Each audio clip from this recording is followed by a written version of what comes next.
अस्सलामुअलैकुम व्यूअर्स। आज की वीडियो में मैं आपको बताऊंगा कि क्या शेख अदब अली नए सीजन में दोबारा वापस आएंगे। इसके अलावा इनकी गोद ली हुई बेटी क्या उसको भी सीरीज में शामिल किया जाएगा। देखिए, अगर आपको याद हो तो शेख अदब अली और तुर्गुत बे जो गजान खान के पास बतौर सफीर बनकर गए थे, उन्होंने उस वक्त 127 किस्में सीरीज से वक्फा ले लिया था। देखें, बहुत से किरदार सीरीज में तजस्सुस पैदा करने के लिए और सीरीज से एक वक्फा लेने के लिए कई बार सीरीज छोड़ चुके हैं। ताहम सीरीज छोड़ने के बाद जब वो सीरीज में दोबारा दाखिल होते हैं तो कुछ तो किरदार पुराने होते हैं, लेकिन कुछ किरदारों के अदाकार तब्दील हो जाते हैं। तो इस तरह मेरे तजज़िये के मुताबिक तुर्गुत बे के मामले में भी कुछ यही सूरत हाल हो सकती है, लेकिन दूसरी तरफ शेख अदब अली का किरदार भी पुराना होगा। और इसकी बड़ी वजह यह होगी, जब इसने सीरीज में पहली बार वक्फा लिया था, मतलब सीरीज की 27 किस्में सीरीज को छोड़ा और फिर 45 किस्में दोबारा शामिल हुए, तो ये किरदार तब्दील नहीं हुआ, बल्कि एक ही किरदार में सीरीज में जारी रहा।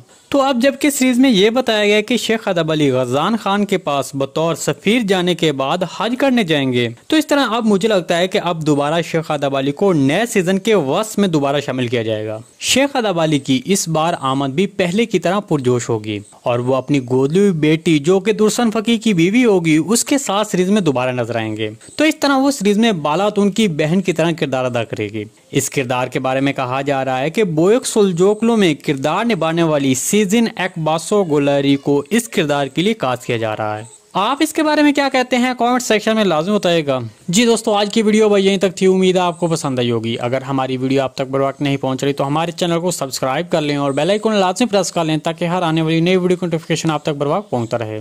वीडियो अच्छी लगी तो इसको लाइक शेयर कर दें। मिलते हैं किसी नई वीडियो के साथ, अब तक के लिए अल्लाह हाफिज।